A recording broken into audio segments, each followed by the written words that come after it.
RBCs के बारे में तो आपने बहुत पढ़ा है, आइए समझते हैं डब्ल्यूबीसीज को। डब्ल्यूबीसीज का फुल फॉर्म क्या होगा? व्हाइट ब्लड सेल्स, आप जानते होंगे, लेकिन इसको ल्यूकोसाइट्स भी कहते हैं, इसको याद रखेंगे। यह इसेंशियल पार्ट होता है किसका? इम्यून सिस्टम का, इसे याद रखेंगे। प्रोटेक्ट करेगा बॉडी को किसके अगेंस्ट में? इन्फेक्शन के अगेंस्ट में, डिजीजेस के अगेंस्ट में और फॉरेन सब्सटेंसेज के अगेंस्ट में।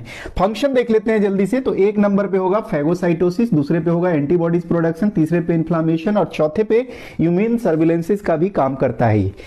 अगर आपसे कोई पूछे कि नॉर्मल रेंज कितना होता है, तो 4000 टू 11000 सेल्स पर माइक्रोलीटर ऑफ ब्लड, इसको याद रखेंगे। जल्दी से टाइप्स को देख लेते हैं। तो टाइप्स दो तरीके का होगा, एक होगा आपका ग्रेनुलोसाइट्स जिसमें ग्रेन्यूल्स प्रेजेंट होगा, और एक में एक ग्रेनुलोसाइट जिसमें ग्रेन्यूल्स क्या होगा? एब्सेंट होगा। ग्रेनुलोसाइट्स में देखिए न्यूट्रोफिल्स, न्यूट्रोफिल्स का काम होगा फेगोसाइटोसिस, जो अभी पहला फंक्शन देखा था। उसके बाद इओसिनोफिल्स, ये अगेंस्ट पैरासिटिक इंफेक्शन काम करेगा, और बेसोफिल का काम होगा प्रोड्यूस करेगा इन्फ्लामेटरी और एलर्जिक रिएक्शन।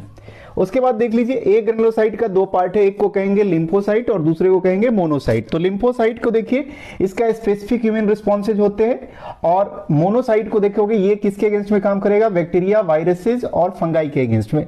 अब लिम्फोसाइट तीन तरीके का होगा, एक होगा बी लिम्फोसाइट, दूसरा होगा टी लिम्फोसाइट और तीसरा होगा नेचुरल किलर सेल। आपको कमेंट्स करके बताना है कि बी लिम्फोसाइट और टी लिम्फोसाइट का क्या फंक्शन है। शॉर्ट में इतना ही, लॉन्ग के लिए सब्सक्राइब करें बिहारी बायोलॉजी।